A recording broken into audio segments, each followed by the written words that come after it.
Phaethon, the boy who flew in the sun's chariot. Long, long ago, the Sahara was a secret garden, a wonderland overflowing with leafy trees that touched the sky, waterfalls that glistened like diamonds, and flowers in every color you could imagine. The weather of the Sahara was a playful friend. The temperature was sometimes a bit warm, like a baby's bath, and other times a bit cool, like a fresh slice of watermelon. But mostly, it was just perfect. The breeze knew how to put on a show, strong enough to rustle leaves and toss blossoms into the air, but it never got too wild or angry. And when the sky decided it was time for a little shower, it sent down droplets, as soft and gentle as a butterfly's kiss, soothing the earth in its own quiet way. But today, as you might know, the Sahara is a vast desert. Only a few spots, called oases, are left to tell the story of when it was a cool, green paradise. So how did this greenery become a scorching, silent sandbox? The ancient Greeks used to tell a story about a boy named Phaethon. He was just a boy, but was convinced he was half a god. And you know what? Maybe he was right. His hair was as bright and golden as the morning sun, and his mother always told him that this amazing hair was a super gift from his father, who was none other than the god of the sun. When he was little, Phaethon would often boast to the other Greek boys, "My father is the god of the sun, so don't mess with me." And while some of his friends were impressed, not all of them took him at his word. A boy called Epaphras, who believed that his father was Zeus, used to taunt him by saying, "You're no son of a god. You are just an ordinary wimp of a boy. I should know, because my father is the king of the gods." Then Phaethon went to his mother, Clymene, and complained, "Epaphras is going around telling everyone that I'm a liar, and that my father isn't the sun god." "Well, I promise you, he is the god of the sun," replied his mother. "But I need proof, mother, or else I will be too ashamed to leave the house, because everyone will think I'm boasting and telling fibs." Hearing this, his mother raised her arms towards the sky and declared, "By the radiant sun above us, that sees all and hears all, I swear to you, my dear, you are truly the sun god's child. And if my words are not true, may I never see the sunlight again." "But I need proof, mother," insisted Phaethon, and at last she said, exasperated, "Well, if you don't believe me, your own mother, then all I can suggest is that you go and ask the sun himself. You leave me with no choice. I shall have to visit the god to ask if he is my father." A couple of years went by before Phaethon kept his word. When he was old enough to travel alone, he sought the god of the sun, whom the Greeks called Apollo. So he headed east to where the sun rises in the morning, and after long travels, he came to the golden steps that lead up the palace of the sun. The climb was quite a long one. He had to go up, up, up, ever upwards. He felt tired, hot, and thirsty, but didn't stop. After what felt like a million steps, he finally reached the world's top. It was there that he found the sun god's palace. It was taller than the tallest lighthouse, with shiny gold and sparkling bronze columns that looked like they were on fire. Shining ivory crowned the roofs, and the doors were engraved with star signs. He quickly found his way to the grand room where the brilliant sun god held court on his throne. The glow pouring from his father's golden crown was so intense, so dazzling, that he had to step back, raising his hand to shield his eyes from the blinding brilliance. "Is that my boy?" His father, the sun god Apollo, blinked in surprise. "What lofty dream brings you to these sun-kissed heights?" Phaethon, Apollo's child, mustered all his courage to answer, "You, the brilliant shining star of our grand world. If I truly am your son, give me some undeniable proof. Something that might hush those who dub me a storyteller who only tells tall tales." When he noticed his son squinting against the radiant brilliance of his divine crown. Apollo softened the emanating rays in a show of fatherly love. "Come closer, my boy. Allow me to wrap you in a fatherly hug for the first time, and let it be known, your mother did not tell you fairy tales. I am indeed your father." However, Phaethon wanted more. "Father, there's one little favor I need you to grant me. Will you do it for me?" "Why, yes," said the absentee father, who felt he had neglected his son until now. "I will do anything you ask. I give you my word as a god." "Well, father, will you give me concrete proof of my parentage? Without this proof, the shame of being persistently labeled a fibber is too much to bear. I did promise I'd help you, however I can." Apollo responded, with a question in the furrows of his divine forehead. "But what proof do you need?" "Allow me to steer your sun chariot, father." Phaethon proposed. "Let the whole world see me in the sky, driving your flying horses, and pulling the sun across its daily course. And then everyone will, without a doubt, know that I am your son." Upon hearing this, Apollo's face filled with instant regret. 3 times he shook his radiant head. "No, no, no. I may have made a promise, but your wish is dangerous, my boy. Even Zeus, the lord of Mount Olympus, who casually tosses lightning bolts as if they were party sparklers, would think twice before handling my fiery steeds. How could you, a mortal boy, hope to undertake such a daring journey?" "Because, father, I am your true son," Phaethon replied, confidence resonating. "Handling chariots is our family superpower, and horses. They're like our playmates." Apollo shook his shining head for a 4th time, no less. "Let me paint you a picture of the journey you're so eager to undertake. I'll tell you all there is to know about the sun chariot's daily trek across the sky. The initial stretch of the journey is a steep, uphill climb. Even my spirited morning horses, all rested and full of energy, need to muster all their strength to ascend so swiftly. When we reach noontime, it's at the highest point of the sky, so high that even my godly heart skips a beat at the sight of the earth so far below. The final part of the journey, it's a dizzying dive downwards. The feeling of falling so fast often leaves me, a god with a belly full of butterflies. I won't sugarcoat it, my boy, that. The final descent is so intense that it can make the most seasoned traveler feel queasy. Father, I can handle it. I know I can. I did give you my word, and we gods.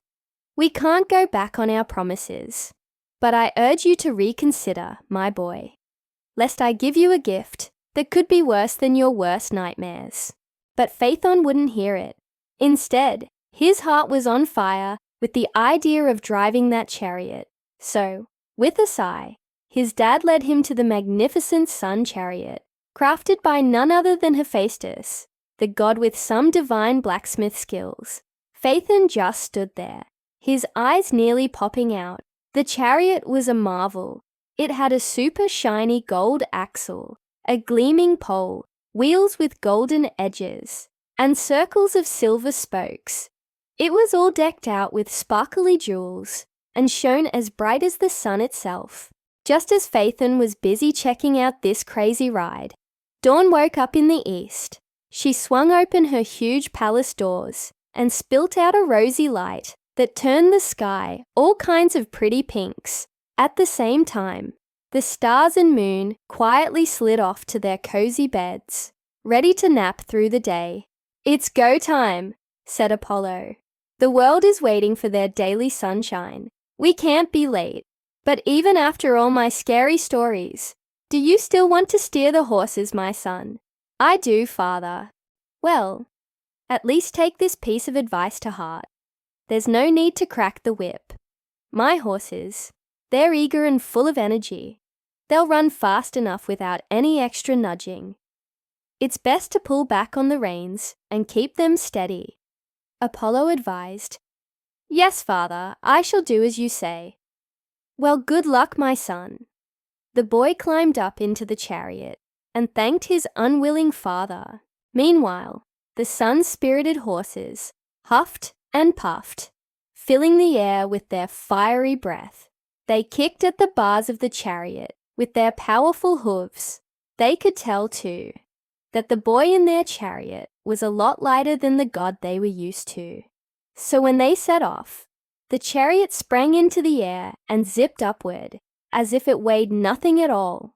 Phaethon was in over his head. He couldn't handle the reins, and he was going so fast, he couldn't even see where he was going. The wind screamed in his ears, and he felt both a burning heat and a cold at the same time.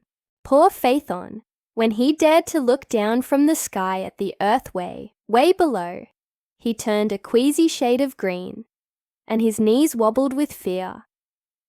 Oh, why hadn't he listened to his dad's advice? But it was too late to change his mind now. He was dizzy and didn't know what to do next. As if things weren't bad enough, he saw monstrous shapes appearing in the glowing sky. He spotted the place where the Scorpio constellation flexes its pincer-like arms. When he saw the massive scorpion, its body dripping with inky venom, threatening him with its raised sting, he lost his nerve and let go of the reins. As the horses veered off course, they raced through unknown sky realms. Instead of descending, they soared even higher, defying gravity's pull. The moon gazed in astonishment as they circled her, then dived back towards the earth, engulfing it in flames. The chariot exploded into a blazing inferno when they crashed upon the ground. Meadows turned ashen white, trees became consumed by the relentless fire, and cornfields ignited into roaring flames. Mount Athos was set ablaze, and the volcanic peak of Mount Etna spewed forth flames twice as high as usual. Even the chilly Scythian snow melted under the intense heat. All of this was dreadful enough, but the once lush and verdant land where the chariot touched down was reduced to golden sands. Apollo, heartbroken and filled with sorrow, concealed his face, and an entire day passed without the sun's radiant presence. As the light returned to earth, the fires finally ceased their burning. The people and gods looked upon the charred aftermath, their hearts heavy with sorrow. They could hardly recognize the land called the Sahara, where the chariot had landed. No longer did gentle breezes whisper through leafy branches, nor did sparkling rivers meander through lush valleys. Instead, endless stretches of golden sand replaced the delightful fragrances of blooming flowers. From that moment on, the Sahara Desert became a living lesson etched on the earth's surface. The ancient Greeks saw it as a reminder of important things, like being humble, not getting too full of yourself, and never pretending to be a god. They even had a word for it: hubris. They believed that whenever someone had too much pride and thought they were above everyone else, something bad called nemesis would happen and bring them down. And so, the story of Phaethon and the sun chariot will forever be told, serving as a lesson for future generations. May it remind us to be careful, listen to wise advice, and cherish our world's delicate balance. And that was the story of Phaethon and the sun. But don't go away, because we've put together some fun and fascinating facts about the Sahara Desert for you. But first, I'd like to tell you about a sponsor we really love and think is very high quality and innovative. Remember those activities from your childhood that filled you with confidence and excitement? For me, I used to perform conjuring tricks for my parents' friends. But of course, there are many activities to increase your confidence and creativity. That's why I'm delighted to share our family's experience with KiwiCo, the perfect way to inspire your child's creativity and learning at the same time.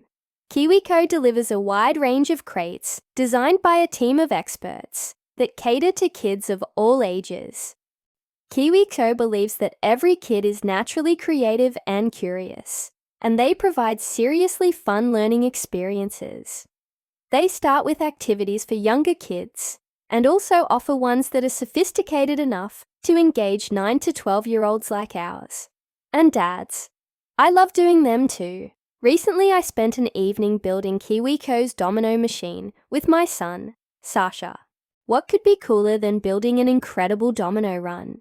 Well, how about assembling battery-powered a machine that carefully lays out the dominoes in amazing patterns, all ready to topple? It took us a little while to assemble the engine. It was a fun and constructive time together, and the results were terrific. It's a great way to learn about the power of chain reactions, kinetic energy, and more. Host. So will you put your tip-top toppling skills to the test? Are you ready to redefine learning with play? It's time to explore hands-on projects that build creative confidence with KiwiCo. And guess what? As a special offer for our listeners, you can get 50% off your first month plus free shipping on any crate line at kiwico.com. Story. That's 50% off your first month at kiwico.com/story. Host. That's kiwico.com. Start your domino adventure now. Now, our story this week was all about the Sahara Desert. It was, of course, a myth, with a kind of inner truth, but not a strictly scientific one. I thought you might like to learn some fun facts about the Sahara. The Sahara Desert stretches across an area that's even bigger than the United States. It's the largest desert in the world. You will find it in northern Africa, covering parts of different countries, including Algeria, Egypt, Libya, Morocco, and Tunisia. During the day, the Sahara gets hot, and I mean hot. It can feel like standing in an oven, with temperatures over 50 degrees Celsius. But at night, it can get super chilly. Brrr. Even though it's a tough place to live, the Sahara is home to some fantastic creatures and plants. Imagine a fox with big ears called the fennec fox. And of course, camels live there. The camels of the Sahara Desert are called dromedary camels and only have one hump to carry their water. The Sahara has these enormous sand hills called dunes. Some of them are taller than the tallest buildings in the world. They're like giant mountains made of sand. Did you know that the Sahara has a fascinating history? Thousands of years ago, the Sahara was much greener and more fertile. Rock paintings in the region depict a much different landscape, filled with trees and wildlife. It was home to ancient civilizations like the Egyptians, and you will still find the Berbers living there. But even if you live far away from the Sahara, it affects your life. Because the Sahara has a secret superpower, it can affect the weather all around the world. The winds and currents it creates can even bring rain to faraway places. It's like a global weather wizard.